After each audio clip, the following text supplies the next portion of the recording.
அனைத்து தமிழ் மக்களுக்கும் என்னுடைய வணக்கங்கள்.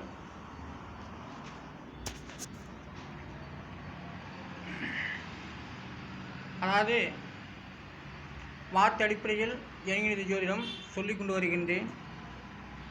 புதிதாக உருவாக்கப்பட்ட எண்கணித ஜோதிடம்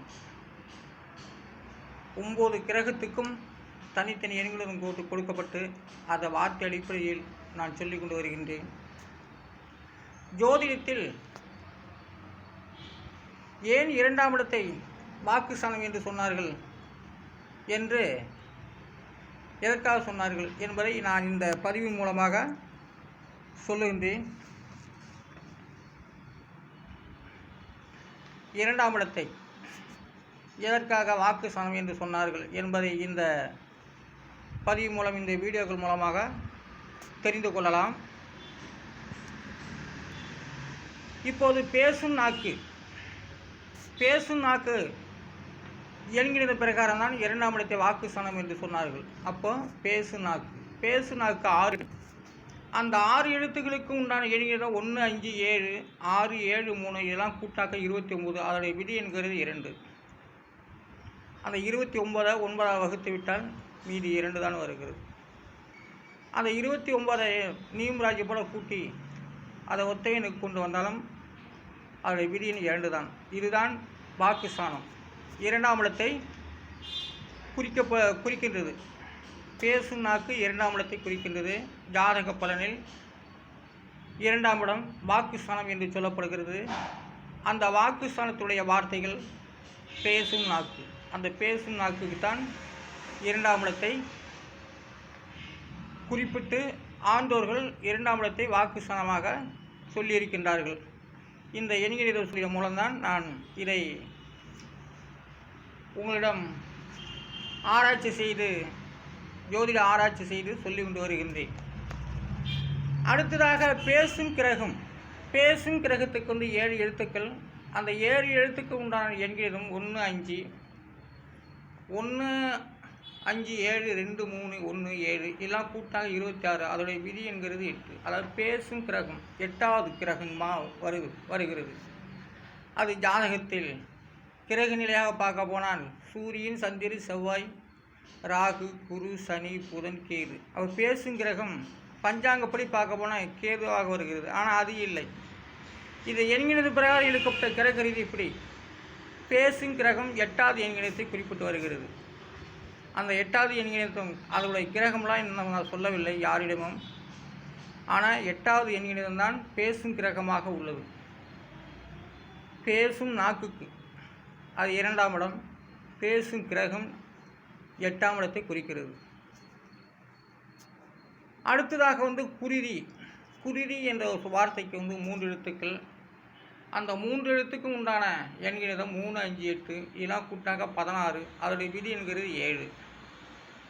பேசும் கிரகம் 8. ஆனால் குருவிக்கு வந்து 3 எழுத்துக்கள். அந்த 3 எழுத்துக்கு உண்டான எண்கணிதம் 3, 5, 8 இதெல்லாம் கூட்டாக 16. அதோடைய விதி என்கிறது 7. குருதி என்ற இரத்தத்தை குறிப்பிட்டு சொல்கிறது. குருதி என்ற இரத்தம், அந்த இரத்தத்தினுடைய விதி என்றால் 7. அந்த குருதியோட விதியின் 7. குருதி என்ற இரத்தம். அடுத்ததாக சொல்லப்படுகிறது சித்தரரி. அசரீரின்னு சொல்கிறாங்களா, அந்த அசரீரி வாக்கானது சித்தருக்கு நாவில் புகணும். அதுக்கு தான் சித்தரரி என்று சொல்லப்படுகிறது. சித்தரரி என்ற வார்த்தைக்கு எண்கணிதம் 4, 4, 7, 3, 2 எல்லாம் கூட்டினாக்கா 20. அதில் விதி என்கிறது 2. அந்த சித்தரரி என்ற வார்த்தைக்கும் 2ஆம் இடத்தையே வாக்குஸ்தானமாக சொல்லப்படுகிறது. மனிதனாக இருந்தாலும் சரி, அவர் சித்தராக இருந்தாலும் சரி, அசுரரியாக இருந்தாலும் சரி, சித்தரரி என்ற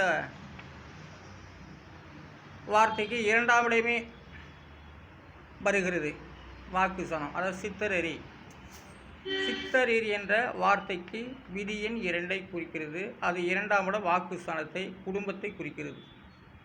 அடுத்ததாக தாய்நாடுக்கு வந்து 4 எழுத்துக்கள் 5, 8, 6, 7 இதெல்லாம் கூட்டினாக்க 26. அதோடைய விதி என்கிறது 8. தாய்நாடுனா என்ன? மாநிலங்கள். தாய்நாடுனா மாநிலத்தை குறிக்கிறது. இங்கேருந்து சிங்கப்பூர் போயிட்டாக்கா உங்கள் நாடு என்ன நாடுனா தமிழ்நாடுன்னு சொல்ல போகிறாங்க. இங்கேருந்து துபாய் போயிட்டாக்கா உங்கள் நாடு என்ன நாடுனா தமிழ்நாடுங்கன்னு இந்தியான்னு சொல்ல போகிறாங்க. இங்கேருந்து நம்ம இந்தியாவுக்குள்ளே போனாக்கா தமிழ்நாடுன்னு சொல்ல போகிறாங்க. இந்த இந்திய நாட்டை விட்டு அமெரிக்கா, சிங்கப்பூர், மலேசியா, ஹாங்காங், இப்படி பல அமெரிக்கா, தென் அமெரிக்கா, ஐரோப்பா, உக்ரைன், ரஷ்யா இந்த நாட்டுக்கு சென்றால் தாய் நாடு இந்தியான்னு சொல்ல போகிறாரு. அவங்கவுங்க நாட்டை தாய் நாடு எதுன்னு கேட்கும்போது இந்தியான்னு சொல்ல போகிறாங்க. இந்தியாவுக்குள்ளே போகிறவங்க நான் கர்நாடக மாநிலம், நான் தமிழ்நாட்டு மாநிலம், நான் கேரளா மாநிலம் என்று தான் சொல்லுவார்கள். அதாவது தாய் நாடு என்று சொன்னால் மாநிலத்தை குறிக்கும், மற்றது தேசத்தை குறிக்கும். அதாவது தாய் நாடு என்பது மாநிலங்களையே குறிக்கும். தாய் நாட்டுக்கு 4 எழுத்துக்கள். தாய் நாட்டுடைய விதி எண் 8.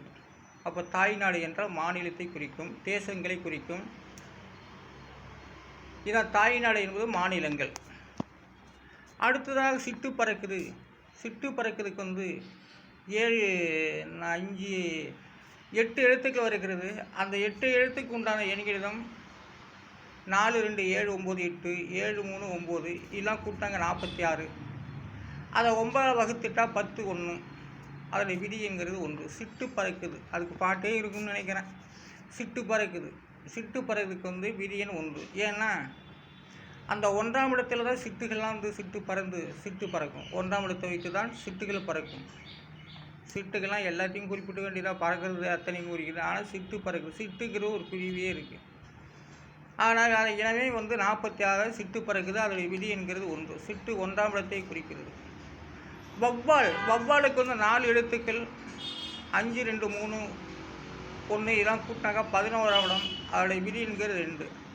11ஆம் இடங்கிறது டைரெக்டாகவே நேரடியாகவே வவ்வால் 11ஆம் இடத்தில் ஆபஸ்தானத்தில் வருகிறது. வவ்வால் பாருங்கள், தன் காலை பிடிச்சிட்டு தான் தூங்கும். மனுஷனை போல் படுத்துட்டு தூங்காது, விலங்குகளை போல் படுத்து தூங்காது, மற்ற பறவைகளை போல் படுத்து தூங்காது. தலைகீழே தொங்கி பறவை தூங்கும். தலைகீழே காலை பிடிச்சிட்டு தான் தூங்கும். அப்போ அதனுடைய வாழ்க்கை எப்படி இருக்கும்? வவ்வால்ங்கிறது 11ஆம் இடத்தை சேர்ந்தது. 11ஆம் இடத்தை விதி என்னாக வருகிறது. வவ்வால் தலையை கீழே வச்சு உச்சியில் கிளையில் காலை பிடிச்சிட்டு தான் தூங்கும். அதுக்கு காலு தான் மிக முக்கியம். வவ்வால் சமயத்தில் கீழே விழுந்து போனால் சிறு வவ்வால் கீழே விழுந்த போனால் அப்படியே கிடக்கும். ஆனால் வவ்வாலுடைய விதியின் 2. பெரிய வவ்வாலும் இருக்குது. பெரிய வவ்வால் பெரிய ராட்சத வவ்வாலாக இருக்குது. அதனால் வவ்வால் தலைகீழாக தான் தொங்கும். தலைகீழாக தொங்கி தான் தூங்கும். அதுக்கு ஜீரணமே தலைகீழாக தொங்கினா தான் அதுக்கு ஜீரணமாகும் வவ்வாலுக்கு. அதனால் வவ்வால் அது சிவந்ததாகவும் இருக்கும், கருப்பாகவும் இருக்கும். அதனால் வவ்வாலுங்கிறது 2ஆம் இடத்தை குறிக்கிறது. புரிஞ்சு வாழ்கிறது என்ற எண்கிணிதம் 2, 4, 1, 4, 3, 3, 2, 8, 9 இதெல்லாம் கூட்டினாக்கா 36. அதோடைய விதி என்கிறது 9. புரிஞ்சு வாழ்கிறது என்ற விதி எண் 9ஆம் இடம். அதை சரியாகவே வருகிறது. புரிஞ்சு வாழணுங்க அது ஒரு கிராமப்புறத்துடைய விதி எண்ணாக வருகிறது. அது புரிஞ்சு வாழ்கிறது. விதாசானமாக இருக்கிறது. அந்த விதாசானம் பிதுர் பாக்கியஸ்தானம் என்று சொல்லப்படுகிறது. புரிஞ்சு வாழ்கிறது 9ஆம் இடத்தை குறிப்பிட்டு வருகிறது. அந்த புரிஞ்சு நமக்கு வழிகாட்டக்கூடிய எண்கிணிதம் விதி எண் 9வது விதி எண் ஆகும். புரியாமல் வாழ்கிறது என்ற எண்கிணிதம் 2, 4, 9, 1, 1, 3, 3, 2, 8, 9 இதெல்லாம் கூட்டினாக்கா 42. அதோடைய விதி என்கிறது 6. புரியாமல் வாழ்கிறது, அதாவது புரியாமல் அலி, அந்த 6ஆம் இடம் தான் அலியோட எண்கிணிதம் 6. ஆனால் புரியாமல் வாழ்கிறது 6ஆம் இடத்து கிரகம் இருந்தாலும் 6ஆம் விதி இருந்தாலும் அது புரியாமல் வாழ்கிறது என்று அர்த்தமாகிறது. இந்த எண்கிணிதம் தான் நான் புதிதாக உருவாக்கப்பட்ட நவக்கிரக தமிழின் ஜோதிடம். நான் ஆராய்ச்சி செய்து இது ஜோதிட அடிப்படையில் இது ஒத்து வராதா என்பதெல்லாம் நான் உங்களிடம் முடிவு செய்து சொல்லிவிட்டேன். இது தமிழுக்கு மிகப்பெரிய ஆராய்ச்சி, தமிழுக்காக வேண்டிய ஆராய்ச்சி, ஜோதிடருக்கு ஆராய்ச்சி. விதியின் ஆங்கிலத்தின் நியூமராஜி போல் நீங்கள் பார்த்து சொல்கிறதா அதை விட இந்த தமிழ் எண்களிடம் மிக சிறப்பாக நான் எடுத்து உங்களிடத்தில் காட்டி ஆராய்ச்சி சொல்லிக் கொண்டு வருகின்றேன். நான் அரியலூர் மாவட்டம் திருஞான சமுத்திரம் வள்ளுவர் பண்ணார். நன்றி, வணக்கம்.